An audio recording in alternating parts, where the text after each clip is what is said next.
this is Sarah Marie, and you are listening to Time in the Studio. This is a supportive space for multi-passionate, earth-loving creatives who want to dig in and flourish. I've been gone a minute and it's been a wild ride. I might get into that in another episode. But for this episode, I just want to focus on things I learned from designing and launching a calendar that I had printed. Oh, and if you haven't been here before, I am a multimedia artist, clinical herbalist, and postpartum doula based in Boulder, Colorado, and so excited to have you here. And about to hop in, but before we do, a favor to ask: if you like this show, please share it with a friend. And big thanks to you for your support and for what you do. Let's jump in. Cha-cha-cha. Okay, lessons I learned about designing a calendar. 1, it feels really good to do something on your bucket list. I had been wanting to design a calendar for maybe 20 years and just never got around to it until I started working with this flower essence, Iris. And more about that later, but it really just got things going for me, made me want to restart the podcast and made me want to work on this project. They say that behind every happy person is a project, and I think there is something about that. So maybe if you're thinking about goals for the year, maybe think of a project you want to work on. Number 2, something I learned: start early. I printed my calendars December 22nd, and then I was out of town for about 2 weeks, so I didn't start selling them until January 4th maybe, which is not ideal timing. It was a great project to work on and was really more just something I wanted to accomplish. But now I know for next year, if you're going to make a calendar, release it in October or November, ideally, maybe even sooner. But before the first of the year, because that's a little late. Most people by January 4th have already bought a calendar if they're going to buy one. Number 3, choose a theme. I focused on a flower of the month. There's a flower for each month of the year, and I just thought it would fit with my work as a sometimes florist and always flower essence practitioner. And flowers have the ability to transform a situation like none other. And I just love drawing flowers, and it just felt like a nice cohesive theme that made sense with my work. Number 4, choose a format. I could not decide if I wanted to do a vertical or a horizontal format, and I kept flim-flamming around, and it was just really tough to decide. But I think if you can just choose one and then go with it, don't stop yourself, just go with the flow. And so I ended up going with a vertical option for the postcards. The image itself was square, and then I just added the calendar at the bottom. And I had them printed as postcards so you could mail it to a friend for each month. I love snail mail, and while I don't send goodies to my friends as much as I once did in the 2000s, I still love the practice, and it's also a really versatile format, so it could function as a desk calendar or a wall calendar. So I think it's a cool way to work. It's also relatively affordable to print if you plan accordingly. Next on that, 5, a proof is worth your time and money. Proofread, double check your files for any errors, and before you send them to the printer to print multiples, ask for one single image to be printed. With printing things, you want to know what it will look like before you print a bunch.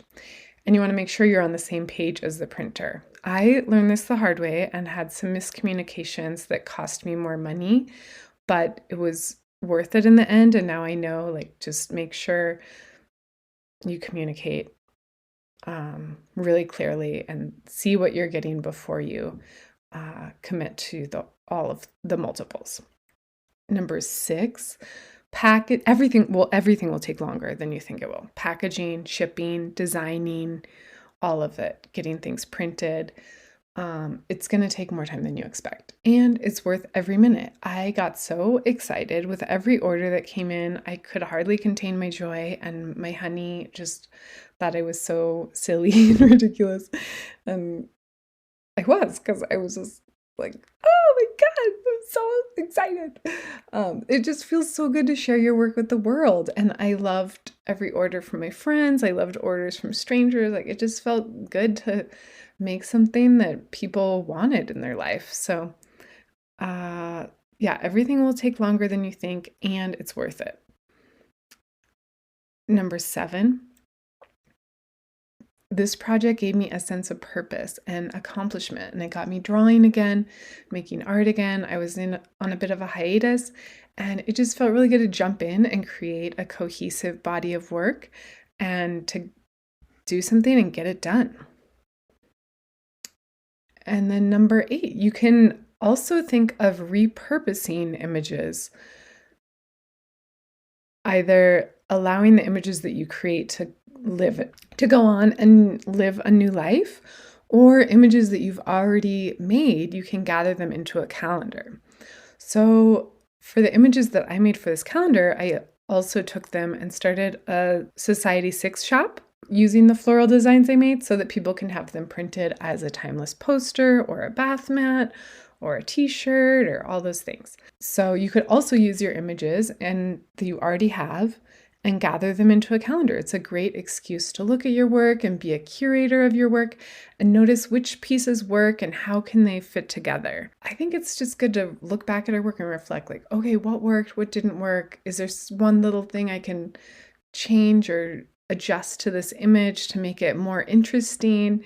You know, if it has a little golden triangle over here, or if this part has a little more contrast, or what if I put in a different background color? You know, it's nice to just look back and celebrate your wins and edit out what doesn't work. So yeah, just a little summary. 1, do something on your bucket list. 2, start early.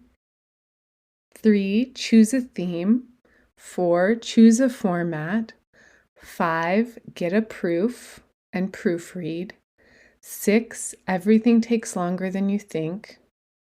7, accomplishment is fun.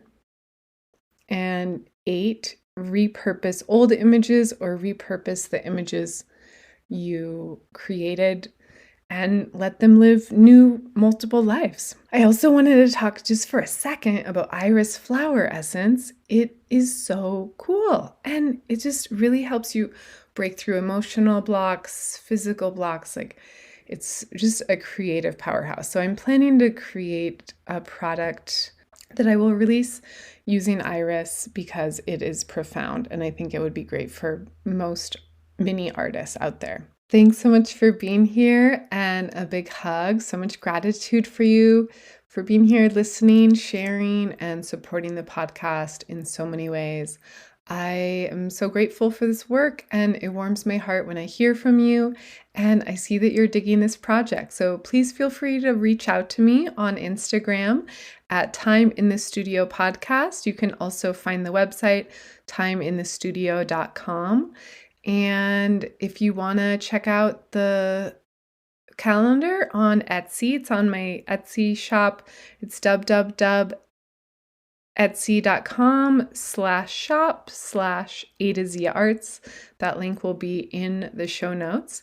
And a big giant thank you to Aaron Travers for the show music at the beginning and end of this show. You can check out his work on Instagram. It's at AATravers, Travers. And you'll want to be sure to grab my goal planning worksheet for creatives. It's on my website. You can just go to thymeinthestudio.com and never miss an episode. Be sure to subscribe, and so much gratitude if you have a minute to rate and review on Apple Podcasts. It really helps other earth-loving creatives find this resource. And yeah, I hope you're having a wonderful week. I'm thinking of releasing the podcast every 2 weeks. But yeah, thanks for being here. Take care, and may our efforts benefit all beings. Toodaloo.